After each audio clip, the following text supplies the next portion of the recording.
Alright, this is an intro video for about 2 weeks from now when we post a new video. We got the engine hoist out. We got the 1-ton engine hoist. We've got a 500-pound engine to put in. Complete long block on the way in the mail. After careful research, continuous careful research, we've come to the conclusion that there is no reman that come off of an assembly line that is guaranteed. Your chances of getting a reman that's good at best are 75%. That's what I was about to say. 75% going with the best company. I'm not going to name companies, but I'm just going to throw some names out there just to say that we've researched them. Jags, VG, VG from Summit, AutoZone and O'Reilly's if you want to count all the Surefires and all that. Surefire, Powertrain products. Powertrain. The eBay specials. The eBay specials. The people, the colleges who rebuilt them. We went. The Phoenix places, yeah. Yeah, we went over to Jasper. Jasper, yeah, Jasper too. Jasper. All of them, we figure long term. Short term, sure, they'll probably be fine.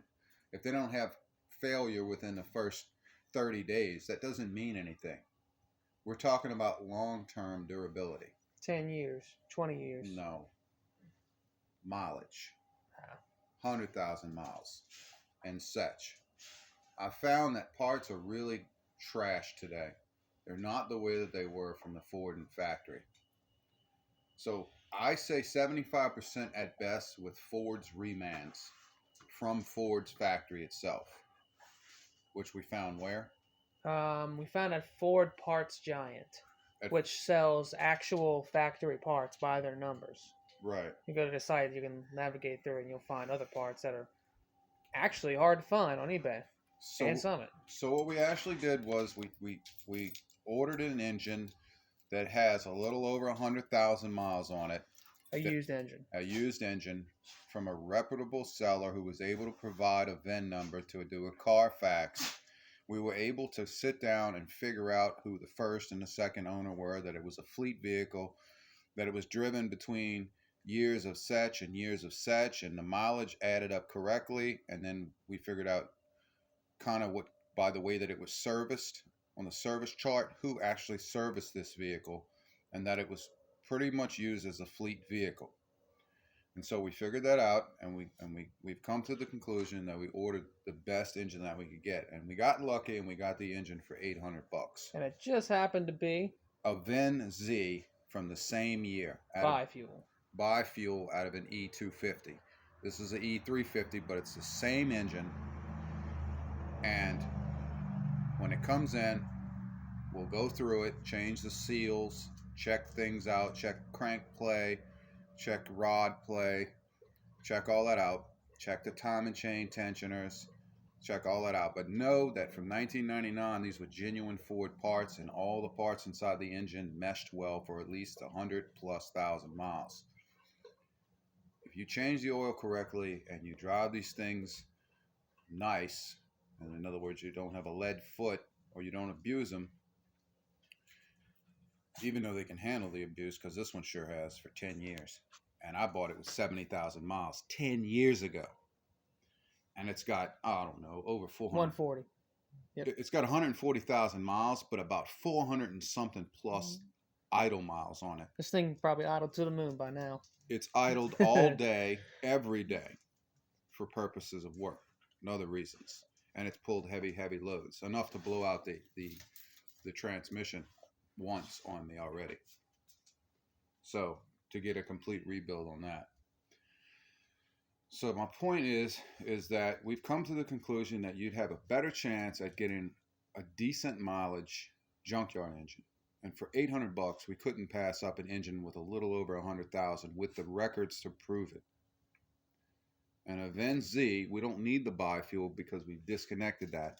But I like the bi-fuel engine because it has hardened seats and hardened valves in the heads. Though the engines are kind of hard to come around. Yeah, but VIN Z is identical to VIN L, 2-valve, except it has hardened seats in the heads and valves, and a different intake too, right? It has an aluminum intake. The lower plenum's aluminum. The lower plenum is aluminum to withstand the C and G heat that builds up. So the whole entire intake is aluminum, top and bottom piece. The two-piece intake. So I like the fact that it's all aluminum. There's no plastic to give way. Now you want to tell them why we did a 98 Triton and not another year? What, the years in the Tritons? Yeah, the years in the Tritons. Oh, well, let me. That's something we had to go through. The years of the Tritons for the 5.42 valves. Now the 3 valves were a complete disaster, but the 2 valves, and it'd be nice to have a 4 valve, but that's a lot of mechanical failure to go wrong there too. But the 2 valve was supposed to only produce 230 horsepower and about 330 foot-pounds of torque, roughly, in that ballpark, or 255 or something like that. No, I mean 230. And then the later years from 2000 and up. And some say 99 for the F-150s. Well, this is the general rule of thumb for a 2-valve engine. The general rule of thumb is between 97 and 99. 3 years they made a non-PI head. That's what this is, a non-PI head, because it's a 99. It's the last year of a non-PI. It's a Super Duty. That means improved what? Performance improved. Performance improved, correct. And so performance improved meaning that the head was shaped a little different. The intake runners are bigger, and it requires a different intake. So it's not compatible with this unless I want to replace the intake. And I don't want a plastic intake. In a van where all the heat builds up under the doghouse, no thanks. Maybe for a pickup truck, a plastic intake is all right, but not for a van. Van builds up too much heat, especially with all the idling I do. So, also, let me get back to the PI heads versus non-PI. It's an easy way to tell whether you have PI or non-PI heads. It's underneath the passenger side wheel well. It'll say PI. Right. It'll say PI versus non-PI. Do you have a light on that thing? Yeah. All right. Right there is. Right. See. Head number. Right. So that's a head number. It doesn't say PI. It would say PI below that model number. Right. All right. So what that means is that the cylinders in the blocks are identical on all the 5.4s, with the exception that the PI head pistons for the PI heads are different. The dish in the pistons on the PI heads are deeper to relieve some compression because the PI heads have a closer chamber. If you would have put PI heads on them. If I put PI heads on this, my compression ratio would go up to 11-to-1 compression. Yeah. I wouldn't be able to even run on pump gas, not with today's ethanol in it. So I wouldn't want to do that. Now, however, you could change the pistons out in a block and come out with a slight increase. Yeah, you could change it and put a less of a dish. This engine right here, the non-PI engine, has pistons with less of a dish in the piston. A hypereutectic, less of a dish. So that means that it accommodates the head that's on here to build up compression. Like I said, the way to identify them is when you look at the intake runners, when the intake is off, they're shaped like a teardrop.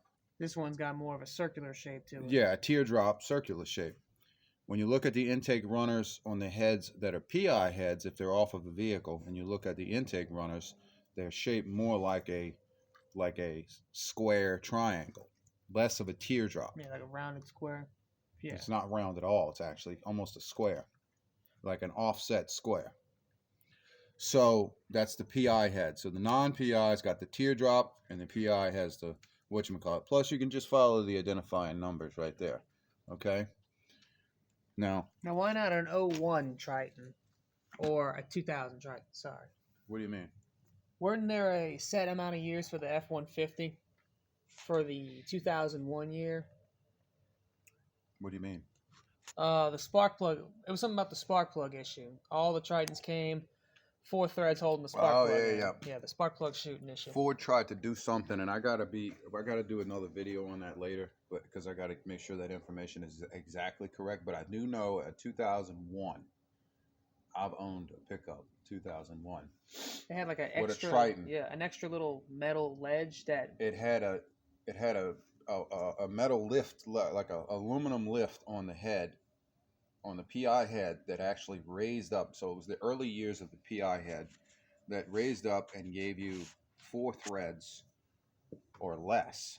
It gave you less than 4 threads because these have 4 threads too. Right, to keep the spark plug in. So those were the ones that were shooting spark plugs all over the place. Right. So if you find 2001 PI heads, or 2001 heads period, because they're all PI at 2001, you're getting the weakest. Then you're getting the weakest head available. Ford makes a steel insert for those that you have to buy and insert it. But most people want to cheat and use a Healy coil. It doesn't work long term. It vibrates out eventually. That's not a permanent fix, because we've done it already. We've Healy coiled them. Shout out the next day. Well, no, that was one time we tried to do it. We couldn't get a good bite on the Healy coil. Then we did it again. Then we had another person do it at a shop, and who we got the truck from, and they actually dropped the Healy coil inside the piston, so the head had to come off. So it's just a nightmare. But the point is that let's see what a PI looks like on a 260 horsepower. And to tell you the truth, I really can't tell the difference between 230 and 260 in an E series van. Could be a difference in the computer too. Well, that too, but one's a passenger, one's a cargo. I can tell you this: if I had to take a guess, I'd say that from driving them both all the time, I would say that even though this one's heavier and it has less horsepower overall, I would say that it still has more of a hole shot, meaning it has more torque upon acceleration immediately. The 260 with the PI head has more top end. So that's supposed to be 260, 230 foot-pounds of torque, somewhere in that area. 350 or something. A little bit higher than this one, supposedly. A little bit. But we're talking about 30 horsepower difference. And I don't really see that make... If I wanted to make that back up, I could take the fan off this thing and put electric fans on it. And then I'd gain, 40 horsepower. Because the engine wouldn't have to struggle to run. Alright, so 07, passenger side. See the head numbers on that. What do you say? Zoom into it. There you go. You see PI. Alright, so those are the PI heads. That's how you tell. Part number for all you people out there. Alright. Are we almost done with this intro? Pretty much. Come back. Another thing I want to discuss quickly is the lifters. Well, you all know, if you've seen it, we made a 7-hour video pulling the heads off this thing, torquing everything down right, replacing the head gaskets, checking the head, replacing the lifters, replacing the tensioners, replacing the guides, the timing chain guides, retiming it, which was real easy. All we did was put it right back the way it was, which was easy. We didn't need any special timing tools. Came right out. And we put it back together. It took 7 hours because we had to worry about filming everything. If we didn't have to film, we could have cut that down by about 2 hours, maybe even more. But it was our first time doing a van Triton. So I suspect we'll cut that time in half replacing an engine when we pull its front cap off. But my point is that we have aftermarket lifters in here. They were supposed to be some of the best. We bought on eBay from an eBay seller. Alright, so lifters, I was discussing, we replaced lifters in this truck. I mean, it wasn't that long ago. I mean, it couldn't have been a couple months. Yeah, almost a year. Almost a year, okay? So we didn't put that many miles on it since then. And we already have lifters that are starting to collapse. Now, granted, it's probably because we got issues with this engine. We got stuff like that. We got whatchamacallit. We got We got that sodium silicate probably made its way over. We got the some oil. of that. We probably have some head some engine block fix in it that probably made its way into the oil. But still, we have the right side lifter bank collapsing. And we're talking about 3 or 4 lifters, 5 lifters at a time. Now, it might not be the lifters, but, necessarily failing, but they are collapsing. Sounding like a giant sewing machine. And I still have oil pressure. And once the oil heats up, it's fine. The lifters pump back up. Or when I put when I put whatchamacallit back in, and I'm only running 520 and 520 oil. And when I put a little bit of half a can of seafoam, right? It seems to straighten the lifters out faster. Now, that could be because we had to run it for an hour and a half each time, and I found that to be, coincidental, almost intentional, that each time we blew the sub-silicate or whatever, the liquid gas. We blew the seal out pretty much. We blew the liquid gas out, and it started leaking back into the cylinder, and it was running, and we had to seal it back up. We found that the next day it would start tapping first thing in the morning. You start it up, even though it was still sealed. So it could be that, but I would still say that the lifters are still substandard. So we've done some research on lifters. And the lifters we found that are substandard are just about all of them, except for three brands. Ford's from Ford Parts Giant. Yeah, about $10 a piece. $10 a piece. So let's just cut for a minute. Engine's cold. Okay. Let me unlock this thing. I haven't started it all day. Let me see what happens. Listen to these lifters if they start tapping it. And I just changed the oil.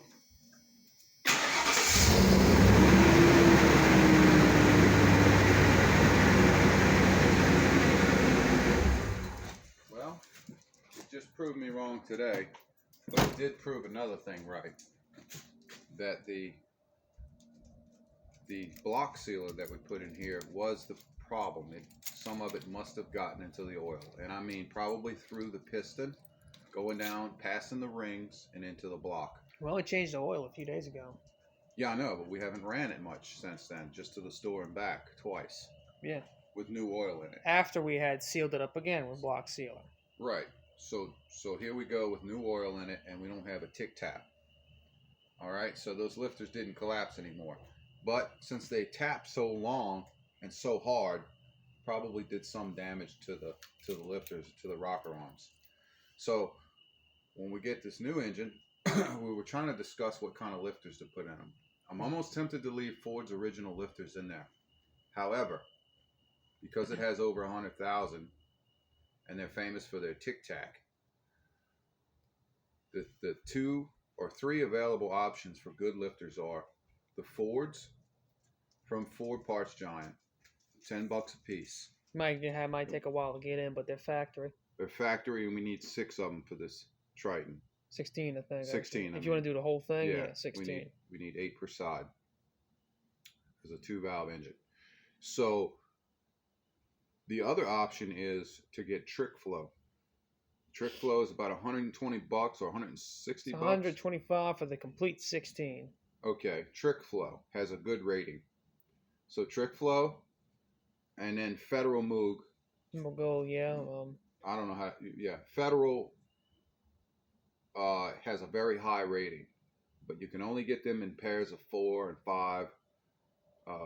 4 and 6 and stuff. Hardly ever found them in packs of 16. Right. So you'd have to buy those separately, and those are about $12 a piece. The hardest to find are Motorcraft. Right. So we just may break down and order Motorcraft and put them in the new or used engine, so we don't have lifter failure in the future. And we're going to change the rear main seal because who wants to detach its transmission and all that. So there's just some tips for you on the Triton.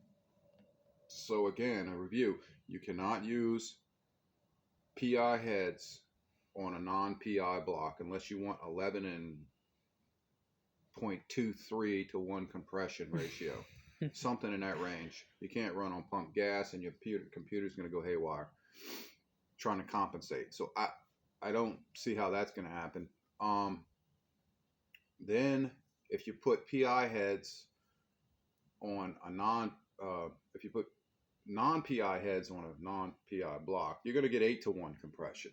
Yeah. Maybe even less. So you'll be able to run on kerosene, and you'll lose probably using a special dish piston. You'll probably lose 100 horsepower. All right, so you don't want to do that either. But they will bolt up. Yeah. As long as you change the intake. The exhaust is exactly the same. So the exhaust runners are the same, but the intake runners are different. Yeah. One more other thing I think I remember reading is that if you're trying to match up 5.4 liter engines, like from different sources, Mustangs, Expeditions, Excursions, because I think the Excursion came with 5.4. Yeah, all they do is put the mounts in different places and stuff, but all the bolt time and chain cover is a little different on some of them. All the bolt holes are there for the bare block. The bare block is the same across the board. Yeah. So the motor mount for all vehicles on the bare 5.4 liter modular engine are the same. Probably the heads for that matter too. Well, the heads with the PI versus non-PI, that's where you get into that. Yeah. Now, when you want to get into 4.6 and all that, that's different. I don't know. Supposedly the cylinder heads are interchangeable. Yeah. But I'd have to research more of that. I'm not into 4.6 right now. I don't. That's like a Chevy 305 versus a Chevy 350. I wouldn't want to downgrade to a 305.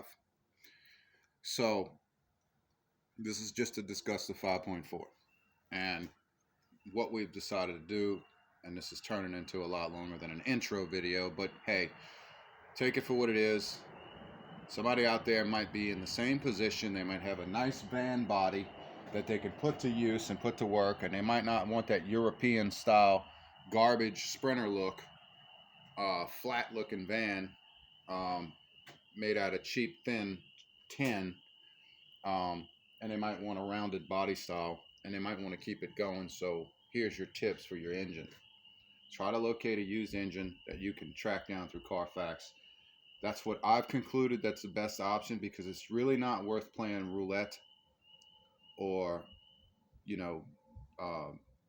rolling the dice for an aftermarket engine that's been put together, unless you've brought it to a machinist yourself and you know the machinist and you and him are friends and you pay him some extra money and you tell him, look, here's the pistons I want, recondition my rods, do all the work, and pay him about $2,500 or more, and say balance it and blueprint it. Then you got a good short block. And actually, I'm not ruling that out. If we take this engine block out of here and it winds up not being cracked and it winds up being a cracked head, we might actually rebuild this lower end foundation for a and put it on standby for a Cobra. Yeah. A Cobra kit car that we're going to buy. So I do want a Cobra kit car with a 5.4 in it, and we just may use the bottom end of this block to do it if it's not cracked, once it's x-rayed and washed and cleaned and brought to a machinist. And then we can build something really nice, fast to play at. But anyway, that is the plan.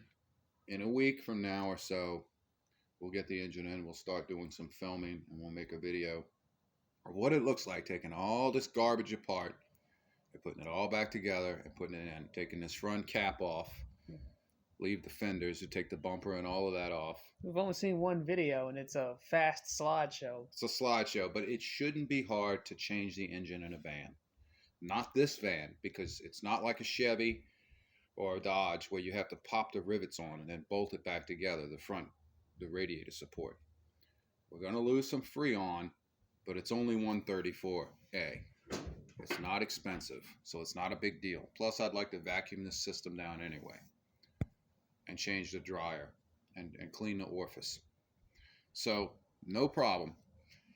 We'll get back and take this as an intro.